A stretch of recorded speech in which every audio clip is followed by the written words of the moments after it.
அடுத்த நம்மளுடைய நட்சத்திர பேச்சாளராக திருமதி ஆனந்தவேணி அவர்கள் நாகர்கோயிலிருந்து வந்திருக்காங்க. பாரம்பரிய ஜோதிடர், ஏழ்பு முறை மற்றும் எண்கணித முறையிலையும் படித்து அதன் மூலமாக ஆன்லைன் மூலமாக பார்த்து கொண்டிருக்கிறார்.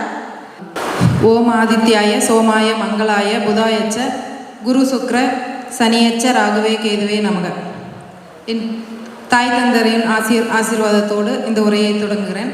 எனக்கு முதல்ல இந்த மேடை பேச்சை முதல்ல இது என்னுடைய முதல் கருத்தரங்கம்.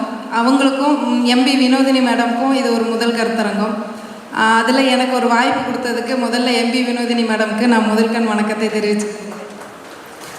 நான் இன்னைக்கு பேச போகிற தலைப்புன்னு பார்த்தீங்கன்னா, நம்ம ஜனனகால ஜாதகத்தில் 9 கிரகங்கள் இருக்குது. இந்த 9 கிரகங்களுமே ஏதோ ஒரு வகையில் ஆட்சியோ உச்சமோ எவ்வளோ என்ன மாதிரியான பலம் பெற்றிருந்தாலும், ஆனால் அந்த கிரகங்களோடு ராகுவோ கேதுவோ சேர்க்கை பெறும் பொழுது அதனுடைய குணநலன்கள்ங்கிறது நம்மளை அது சார்ந்து தான் நம்மளை கூட்டிகிட்டு போகும். அது எப்படி அப்படிங்கிறத நான் ஒவ்வொரு கிரகத்துக்கும் ராகு கேதுவோ சேர்க்கைக்கான குணநலன்கள் சொல்கிறேன். பலாபலன் கிடையாது. இது ராகு தசா ராகு புத்தியில் வரக்கூடிய பலாபலன் இல்லை. நம்ம பிறப்பு ஜனனகால ஜாதகத்தில் ஒவ்வொரு கிரகத்தோட ராகு கேது சேர்க்கை பெற்றிருக்கும். அதுக்கான குணநலன்கள் இது டீஃபால்ட்டாக நம்ம பிறக்கும் போதே இது இருக்கும். இப்போ சூரியன் ராகுன்னு எடுத்துக்கிட்டிங்கன்னா இரட்டைத்தன்மை கொண்ட ஆளுமை இருக்கும். நம்ம சூரியன் மட்டும்னு எடுத்துக்கிட்டிங்கன்னா அதிகாரம் ஆளுமை தன்மை இருக்கும். ஆனால் இதுவே ராகு சூரியனோடு சேர்ந்துருக்கும் போது ஒரு வஞ்சகம் பண்ணியாவது அந்த இடத்துல நம்ம என்ன பண்ணுவாங்க, அவங்களுக்கு அந்த அதிகாரத்தை கொண்டு வந்துடுவாங்க. அதேமாரி சூரியன் மட்டும் செயல்படும் போது ஒரு ஆட்சியாகவே இருந்துச்சுன்னா அவங்க நேர்மையாகவோ கடினமாகவோ உழைச்சி மேலே வரணும்னு நினைப்பாங்க. ஆனால் இந்த ராகு செஞ்சதுன்னா ஏதாவது ஒரு சூழ்ச்சி செஞ்சிடணும் அப்படிங்கிற ஒரு எண்ணத்தில் ஆனால் மேலே வருவாங்க, வரமாட்டாங்கன்னாலும் சொல்ல முடியாது. ஏன்னா அந்த ராகு அந்த வேலையை செய்யும். அது இவங்களுக்கான நோயின்னு பார்த்தீங்கன்னா, அவங்களுக்கு என்ன நோய் வந்தாலும் உடனே அதை கண்டுபிடிக்க முடியாது. இது நான் நாடி முறையில் சேர்க்கைன்னு சொல்கிறேன். பாரம்பரியத்தை விட சூரியன்லேருந்து நீங்கள் எல்லாருமே நீங்கள் நேயர் யூடியூப்பில் வியூவர்ஸ் பார்க்குறதா இருந்தாலும் சரி, உங்கள் சூரியன்லேருந்து 1 2 3 4 5 9 அப்படிங்கிற கட்டத்தில் ராகு சேர்க்கை இருந்தாலும், சூரியனுக்கு முன்னாடி பின்னாடி ராகு இருந்தாலும், சூரியன் ராகு சாரம் வாங்கியிருந்தாலும் 2 11 அதுதான் முன்னாடி பின்னாடின்னு சொல்லியிருந்தேன். ஸோ இந்த செயற்கை முறையில் நீங்கள் சேர்க்கை இருந்துச்சுன்னா இந்த பலனை நீங்கள் எடுத்துக்கிடலாம். இது மாதிரி நான் எல்லா கிரகங்களுக்கும் சொல்கிறேன். ரொம்ப டைம் இல்லாதனால ஷார்ட்டாக சொல்கிறேன். இவங்களுக்கான நோயின்னு பார்த்தீங்கன்னா, ரத்தத்தில் பார்த்தீங்கன்னா நச்சுத்தன்மை இருக்கும். சூரியனும் ராகும் சேர்க்கும்போது நச்சுத்தன்மை. அது மட்டும் இல்லாமல் இதயத்தில் இருக்க வால்வில் பிரச்சனை இருக்கும். இதயம் தானே சூரியகாரகன், வால்வுங்கிறது ராகுத்தன்மை. அப்போ இதில் பிரச்சனைகள் ஏற்படும். அடுத்தது சூரியன் கேது பார்ப்போம். சூரியன் கேது சேர்க்கை இப்போ எப்படி ராகு சொன்னனோ அதை அப்படியே ஆப்போசிட்டாக எடுத்துக்கிடலாம். இவங்களுக்கு ஃபுல்லாக ஆன்மீகத்தில் தான் நாட்டம் இருக்கும். இவங்க எளிமையான தோற்றம் இருப்பாங்க. இது சூரியன் ராகு சேர்ந்துருந்தால் அவங்களுடைய மிடுக்கு, அவங்களுடைய தோற்றம் பார்த்திங்கன்னா ரொம்ப அப்படியே வந்தாலே ஒரு பவரில் இருப்பாங்க. ஆனால் இதே சூரியன் கேது சேர்ந்துருந்தாங்கன்னா அவங்க ஆன்மீகத்தில் தான் அதிகப்படியான நாட்டம் இருப்பாங்களே தவிர தன்னை எளிமையாக காட்டிக்குவாங்க. தனிமை விரும்பின்னு கூட சொல்லலாம்னு பார்த்துக்கோங்களேன். இந்த கூட்ட நெரிசல்லாம் இவங்களுக்கு பிடிக்காது. இவங்களுக்கு வரக்கூடிய நோயின்னு பார்த்தீங்கன்னா, நோய் எதிர்ப்பு சக்தி இவங்களுக்கு குறைவாக இருக்கும். அதே மாதிரி கண் பார்வை குறைபாடு இருக்கும். உடல் பலவீனம், நரம்பு தளர்ச்சி இதெல்லாம் ஏற்படும்னு சொல்லலாம். அடுத்தது சந்திரன் ராகு. சந்திரன் ராகு சேர்க்கை பார்த்தீங்கன்னா மனக்குழப்பம். சந்திரன் யார்? மனோகாரகன். அப்போ சந்திரன் மனக்குழப்பம், மனோபயம், எதையா ஓவர் திங்கிங்னு சொல்லுவாங்க. அதிகப்படியான சிந்தனை இவங்களுக்கு இருக்கும்.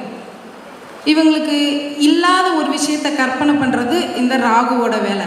நம்மளுடைய சிந்தனை, நம்மளுடைய ஆழ்மனங்கிறது சந்திரன். அப்போ இது ரெண்டும் சேரும்போது என்னது, தேவையில்லாத விஷயங்களை அதிகப்படியாக சிந்திப்பாங்க. சிந்திச்சு அவங்களே பிரச்சனையில் போய் மாட்டுவாங்க. இவங்களுக்கு கண்ணுன்னு பார்த்தீங்கன்னா உடலில் இருக்கக்கூடிய ஒரு அம்சம் சொல்கிறேன். கண்ணு பெருசாக இருக்கும், ஆனால் பயந்த சுபாவம் கொண்டவங்க. பார்த்தோன்னே கண்ணு பெருசாக இருக்கணுன்னே இவங்க அப்படியே டெரர் அதெல்லாம் இல்லை, இவங்களுக்கு ரொம்ப பாவப்பட்டவங்கிற மாதிரி இருக்கும். நம்ம அடுத்தது சந்திரன் கேது. இப்போ சந்திரன் ராகு பார்த்தோம்ல, இது அப்படியே ஆப்போசிட்டாக இருக்கும். இவங்க ஃபுல்லாக எப்போவுமே மன விரக்தியில் இருப்பாங்க. மனம் ஃபுல்லாக எப்போவுமே ஆன்மீகத்தை நோக்கியே இருக்கும். எதுலேயுமே ஒரு பற்று இல்லாமல் இருப்பாங்க. தனிமை ஒரு உணர்வு இருக்கும்னு வச்சுக்கோங்களேன்.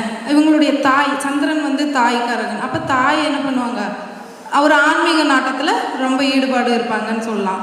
இவங்களுடைய தொழில்னு பார்த்தீங்கன்னா இவங்க தியானம் சொல்லி கொடுக்கலாம். தியானம் செஞ்சால் இவங்களுக்கு முதல்ல மனசு வந்து கொஞ்சம் கட்டுப்படுத்தும்னு சொல்லலாம்.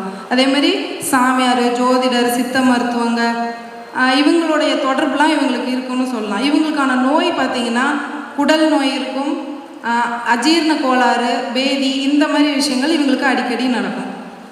சந்திரன் கேது முடிச்சிட்டோம். இப்போ ராகு கேது, செவ்வாய் ராகு பார்த்திங்கன்னா செவ்வாய் யார்? கோபக்காரகன். அவரோட ராகு சேரும்போது என்னாகும்? திடீர்னு எப்போ கோபம் வருதுன்னே அவங்களுக்கு சொல்ல முடியாது. ஸோ எப்போ கோபம் வருதோ அவங்களால கட்டுப்படுத்த முடியாது. ஆனால் எதுக்குமே துணிச்சலாக இருப்பாங்க. இதில் ஒரு ப்ளஸ்ன்னு பார்த்தீங்கன்னா இவங்க செவ்வாய் ராகுக்காரவங்க எதுலேயுமே இறங்குறதுக்கு தயங்கவே மாட்டாங்க. துணிச்சலாக இறங்கும்போது அதுதான் அவங்களுக்கு விபரீத முடிவுன்னே சொல்லலாம். தேவையில்லாத பிரச்சனையில் போய் மாட்டுவாங்க. இவங்களுடைய உடலில் உள்ள அங்க அம்சம்னு பார்த்தீங்கன்னா பரந்த மார்பு இருக்கும், ஆக்ரோஷமான கண்கள். இது வந்து வச்சு செவ்வாய் ராகு சேர்க்கைன்னு சொல்லலாம். ஆண்கள் ஜாதகத்தில் செவ்வாய் ராகு சேர்க்கை இருந்துச்சுன்னா சகோதர உறவுகள் பாதிக்கப்படும். பெண் ஜாதகத்தில் செவ்வாய் ராகு சேர்க்கை இருந்துச்சுன்னா கணவருக்கு விபத்து, கண்டம்னு சொல்லுவாங்க. பட் அதுதான் இருக்கணும்னு இல்லை. கணவர் சட்டத்துக்கு புறம்பான தொழில்களும் செய்யலாம், கணவர் வெளிநாட்டிலையும் வேலை பார்க்கலாம். அடுத்தது செவ்வாய் கேது சேர்க்கை இருந்ததுன்னா திருமணத்திற்கு பிறகு அவங்களுக்கு ஒரு பற்றில்லாத தன்மை இருக்கும் அப்படின்னு சொல்லலாம். எதுலேயுமே ஒரு தடை தாமதம் ஏற்படும். வேகம் இருக்குமே வேகம் இருக்கிற அளவுக்கு விவேகம் இருக்காது அப்படின்னு சொல்லலாம். ஏன்னா செவ்வாய் காரகனும் கேதுவும் சேர்ந்துச்சுன்னா ஆன்மீகத்தில் அதிகப்படியான ஈடுபாடு இருக்கும். சந்நியாசம் போகணுங்கிற எண்ணம், சிந்தனை கூட இருக்கும். இவங்களுடைய அங்க அம்சம் பார்த்திங்கன்னா 2 பற்களுக்கு இடையில இடைவெளி இருக்கும். இல்லைனா பற்கள் வந்து அரிசி மாதிரி இருக்கும். செவ்வாயினா பல் சொல்லுவோமா, கேது பார்த்திங்கன்னா சின்னதாக்கி கொடுக்கும். அப்போ அந்த பல் வந்து அரிசி மாதிரி இருக்கலாம். ஆமாம், அரிசி மாதிரி சின்னதாக இருக்கும். அடுத்தது புதன் ராகு. புதன் பார்த்திங்கன்னா புத்திசாலிக்காரகன், நல்ல அறிவு திறமை, நல்ல தனித்துவமான பேச்சு திறமை இருக்கும் இவங்களுக்கு. இது வந்து ராகுவோடு சேரும்போது நன்மையை கொடுக்கும். ஆனால் அது சரியான விதத்தில் பயன்படுத்தினாங்கன்னா நல்லபடியாக இருக்கும். இல்லைன்னா ஒரு புதன் கம்யூனிகேஷன் சொல்லுவோமா, ராகு என்ன செய்வான், அது அப்படியே அந்த நல்ல தகவலை கூட போய் ஸ்ப்ரெட் பண்ணுவாங்க. இப்போ மீடியாவில் எப்படி இருக்கிற விஷயத்த போய் இங்கே இருக்கிற மாதிரியே இருக்காது, அங்கே வேறு மாதிரி மாடும். அது மாதிரி இது பொய்யான தகவல்களை பரப்பும். இவங்களுக்கு பார்த்திங்கன்னா மிமிக்ரி நல்லா வரும். நாக்கில் மச்சம் இருக்கும், நாக்கு நீளமாக இருக்கும்னு கூட சொல்லலாம். புதன்காரகன் வந்து தாய்மாமன் என்ன பண்ணுவாங்க, உடல் உபாதைகள் இருக்கலாம். கடைசி குழந்தையும் நம்ம புதனாக சொல்லுவோம். அப்போ புதன் கடைசி குழந்தைக்கும் சில உடல் உபாதைகள் ஏற்படலாம். அடுத்தது புதன் கேது. ஆன்மீகம். புதன் என்ன பண்ணுவாங்க, அவங்களுடைய இளைய சகோதரர்கள் ஆன்மீகத்தில் சேர்க்கை இருப்பாங்க. இவங்களுக்கு என்ன ஒரு கான்செப்ட்னா தர்க்கம் பண்ணிக்கிட்டே இருப்பாங்க. புதன் கேது சேர்க்கை பண்ணவங்க எதையுமே சட்டுன்னு ஒத்துக்க மாட்டாங்க. தர்க்கம் பண்ணுறதுனாலே இவங்களுக்கு ஒரு ரிலேஷன்ஷிப்பில் பிரச்சனை வந்துகிட்டே இருக்கும். புதன்னா என்னது, காலபுருஷனுக்கு 3ஆம் இடம். அப்போ கை எப்பவும் பார்த்தீங்கன்னா அவங்களுக்கு கொஞ்சம் கை விரல்கள் வந்து வளைஞ்சிருக்கும். இவங்களுக்கான நோயின்னு பார்த்தீங்கன்னா தோல் அலர்ஜி, நரம்பு தளர்ச்சி, அதே மாதிரி ஞாபக மறதி, இதெல்லாம் அவங்களுக்கு இருக்கும். புதன் இவங்க வந்து லவ் மட்டும் பண்ணாங்கன்னா கண்டிப்பாக கட்டாயம் சிக்கலில் தான் போய் முடியும். அடுத்தது நம்ம குரு ராகு சேர்க்கை கொஞ்சம் எல்லாத்துலேயும் விதண்டாவாதமாக இருக்கும். ஏன்னா குல ஆச்சாரத்தையே அவங்களால பின்பற்ற முடியாது. குருங்கிறது எவ்வளோ புனிதமான விஷயம். இதே ராகு சேர்க்கை இருக்கும்போது எந்த ஒரு பூஜை புனஸ்காரத்துலேயும் அவங்களுக்கு ஒரு நம்பிக்கை இருக்காது. ஆனால் இதில் எல்லாத்துலேயும் ஒரு விதிவிலக்கு என்னென்னா, சுப கிரகங்கள் சேர்க்கை இருக்கும்போது இதில் இருக்கக்கூடிய பலாபலன்கள் மாறுபடும். அதே மாதிரி இவங்களுக்கு ஒரு சாதாரணமான லைஃப் வாழணும் அப்படிங்கிற எண்ணம்லாம் இருக்காது. குரு ராகு சேர்க்கை இருக்கவங்கள ஒரு கற்பனையில் அதிகப்படியான லக்ஸூரியாக இருக்கணும் அப்படிங்கிற சிந்தனை இருக்கும். ஆனால் அந்த குருங்கிறது பெரும்பணம், இந்த ராகுங்கிறது பேராசை. இவங்க குரு ராகு சேர்க்கை இருக்கிறவங்கள யாராவது பணத்தால் பேராசையால் இவங்கள ஏமாற்றி பணத்தை இழக்கிறதுக்கு கூட வாய்ப்பு அதிகமாக இருக்குது. அடுத்தது இவங்களுடைய பூஜை அறைன்னு பார்த்தீங்கன்னா சுத்தமாக வச்சுருக்க மாட்டாங்க. குரு ராகு சேர்க்கை எப்படி இருக்கும், நீங்கள் குரு ராகு சேர்க்கை இருக்கிறவங்க வீட்டில் போய் பாருங்கள், பூஜை அறை சுத்தமாகவே இருக்காது. அடுத்தது குரு கேது இவங்களோட வந்து தியானம் பண்ணுறது, ஜோதிடம், ஹீலிங், இதெல்லாம் இவங்களுக்கு ரொம்ப நாட்டம் இருக்கும். அதே மாதிரி இவங்களுடைய முன்னேற்றத்திற்கு தடையாக இருக்கிறதே குரு கேது தான். குரு கேது இருக்கிறவங்களுக்கு முன்னேற்றமே அவங்களே தான் அவங்களுக்கு தடைன்னு சொல்லலாம். இவங்களுக்கான நோயின்னு பார்த்திங்கன்னா மூச்சு திணறல், ஒரு அலர்ஜி, அதே மாதிரி நரம்பு தளர்ச்சி, இது எல்லாமே கூட ஏற்படும். தொழில்னு பார்த்திங்கன்னா ஜோதிடம், ஆன்மீகம், ஹீலிங், கம்ப்யூட்டர் சாஃப்ட்வேரில் ப்ரோக்ராமிங் பண்ணுறது. ஏன்னா கேது பார்த்திங்கன்னா நுண்ணறிவு, ஸோ அது அவங்களுக்கு தொழிலாக எடுத்துக்கிடலாம். அதேமாரி கயிறு பின்னுறது, மீன் பிடித்தல், இந்த தொழிலெலாம் இவங்களுக்கு செட் ஆகும். அடுத்தது முக்கியமான ஒரு சேர்க்கை சுக்கிரன் ராகு. சுக்கிரன் ராகு சேர்க்கை இருக்கிறவங்க பார்த்தாலே ஆடம்பரம், அவங்க லைஃபே பார்த்திங்கன்னா ஆடம்பரத்துக்கு ரொம்ப விரும்புவாங்கன்னு சொல்லலாம். ஆனால் ஒன்று, அவங்களுக்கு சொந்த பந்தங்கள்கிட்ட ஒரு ஈகோ இருக்கும். சுக்கிரன் ராகு வந்து லக்ஸூரியானவங்க, பார்க்குறதுக்கு கவர்ச்சியாக இருப்பாங்க. எதையுமே ஒரு நீட்டாக ரொம்ப ப்ரொஃபஷ்னலாக நல்லா பார்த்தோன்னே கவர்ச்சி இருக்கும். அவங்களுடைய கண் வந்து ஒரு வசியமாக்கும் அப்படின்னு கூட சொல்லலாம். பெண்களுக்கு இவங்களுக்கு சுக்கிரன் ராகு சேர்க்கை இருக்கவங்களுடைய பெண்களுக்கு பார்த்திங்கன்னா மர்ம உறுப்புலையோ கர்ப்பப்பையிலையும் பிரச்சனை வர்றதுக்கு வாய்ப்பு அதிகம். ஆண்களுக்கு பார்த்திங்கன்னா ஸ்பெர்ம் கவுண்ட் வந்து குறைபாடு இருக்கும். இவங்களுடைய தொழில்னு பார்த்திங்கன்னா தொழில்ங்கிறத விட இவங்களோட லைஃப்பில் பிரயாணப்படுறவங்க, சினிமா தொழிலில் இருக்கிறவங்க, தொலைக்காட்சியில் மீடியா ஃபீல்டில் இருப்பாங்களா, அவங்களோட வேலை பார்க்குறவங்களோட ரிலேஷன்ஷிப்பு இவங்க லைஃப்பில் பிரயாணப்பட்டுகிட்டே இருப்பாங்க. அடுத்தது சுக்கிரன் கேது. சுக்கிரன் ராகு எப்படி சொல்லணும், அது அப்படியே ஆப்போசிட். இவங்களுக்கு தன்மேலேயே ஒரு சின்னதான தாழ்வு மனப்பான்மை இருந்துகிட்டே இருக்கும். ஏன்னா எளிமையான தோற்றம் உள்ளவங்க, பொருள் செல்வத்தை விட ஆன்மீகம் தான் பெருசு அப்படின்னு நினைப்பாங்க. பொருள்லாம் பெரிய லெவலில் லக்ஸூரியாக இருக்கணும் அப்படிங்கிற எண்ணம்லாம் அவங்களுக்கு இருக்காது.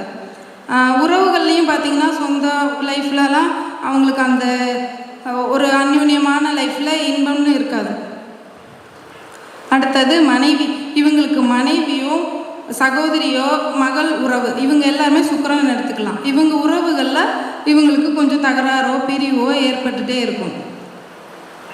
அடுத்தது இவங்களுடைய தொழில்னு பார்த்திங்கன்னா ஆன்மீகம் ஜோதிடம் மூலியமாக கட்டாயம் இவங்களுக்கு ஒரு வருமானம்னு வரும். கடைசியாக நம்ம இப்போ சனி ராகு சேர்க்கை வந்து ஒரு வித்தியாசமான சேர்க்கை. ஆனால் இதில் குருவோ சுபகிரகங்கள் பார்வை இருந்துச்சுன்னா இவங்கள மாதிரி ஒரு லைஃப்பில் மேலே வர்றது யாராலையும் பார்க்க முடியாது. ஏன்னா அப்படி ஒரு சேர்க்கை சனி பலம் பெற்று குரு பார்வையெல்லாம் இருந்துச்சுன்னா கண்டிப்பாக லைஃப்பில் வாழ்க்கையில் முன்னேறிடுவாங்க. இவங்களுக்கு உள்ள குணம் பார்த்திங்கன்னா எதையுமே வெளிப்படையாக பேச மாட்டாங்க, உள்ளே மறைச்சி வச்சு பேசுகிறது இந்த சனி ராகு சேர்க்கை சொல்லலாம். இவங்களுக்கு வந்து பொய் பேசுகிற தன்மை இருக்கும். அதே மாதிரி சில சமையலில் பார்த்திங்கன்னா அடுத்தவங்களை ஏமாற்றணுங்கிற எண்ணமெல்லாம் இந்த சனி ராகு சேர்க்கை தான். அதே மாதிரி இவங்களுக்கான நோயின்னு பார்த்திங்கன்னா செரிமான கோளாறு, கால்வலி, இதெல்லாம் ஏற்படும். எந்த ஒரு ரிலேஷன்ஷிப்லேயுமே எல்லாருக்கிட்டையுமே ஃப்ரெண்ட்லியாக இருக்க மாட்டாங்க. ஒரு சுமூகமான உறவு ஏற்படாது. கட்டாயம் யார்கிட்டனாலும் சண்டை போட்டே தான் இருப்பாங்க. அடுத்தது சனிக்கேதுன்னு பார்த்திங்கன்னா சனிக்காரகன் தொழிலில் எப்போவுமே பெரிய லெவலில் இவங்க இன்வெஸ்ட்மெண்ட் பண்ணக்கூடாது. ஒரு மன விரக்தி இருந்துக்கிட்டே இருக்கும்னு வச்சுக்கோங்களேன். துறவு மனப்பான்மை கொண்டவங்களாக தான் இருப்பாங்க. இவங்களுக்கான நோயின்னு பார்த்திங்கன்னா கால் வலி அதிகமாக இருக்கும். இவங்களுக்கு தொழிலில் வந்து தடை முடக்கம் இதெல்லாமே ஏற்படும். இவங்களுக்கான தொழில்னு பார்த்திங்கன்னா தையல் தொழில் வந்து சூப்பராக இருக்கும். அதேமாதிரி நூல் வியாபாரம், ஜோதிடம், ஆன்மீகம், சாஃப்ட்வேர் துறை, இதெல்லாமே சூப்பராக இருக்கும். சாஃப்ட்வேர் துறைன்னு சொல்லும்போது நம்ம கேது வந்து என்னது நுணுக்கமான விஷயங்கள், ஹார்ட்வேர் இல்லாமல் சாஃப்ட்வேர். ஸோ அதில் இவங்களுக்கு ரொம்ப ஆர்வம் இருக்கும்.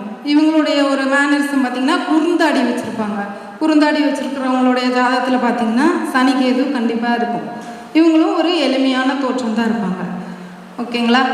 அதே மாதிரி இந்த சேர்க்கை எல்லாமே ஜனனகால ஜாதகத்தில் 1-5-9லையும் 3-7-11 2-12 இதில் இருந்தாலும் பார்த்தாலும் அதே மாதிரி சாரம் வாங்கினாலும் இந்த பலன்கள்லாம் ஏற்படும். சுபகிரகங்கள் பார்வையால் ஒரு சில பலன்கள் மட்டும் மாறுபடும். பட் 80% இந்த பலன்கள் நம்ம டீஃபால்ட்டாக இருக்கும். அதே மாதிரி அடுத்தடுத்து என்ன மாதிரியான டைட்டில் வேணும் அப்படின்னு நம்ம எம்பி வினோதினி அம்மாவோட ஜோதிட ரத்னா சேனலில் உங்களுக்கு என்ன வேணும்னு சொல்லி கமெண்ட்டில் போட்டிங்கன்னா அந்த மேடம் எங்களை அதுக்கேற்ற மாதிரி ட்ரெயின் பண்ணி கொண்டு வருவாங்க.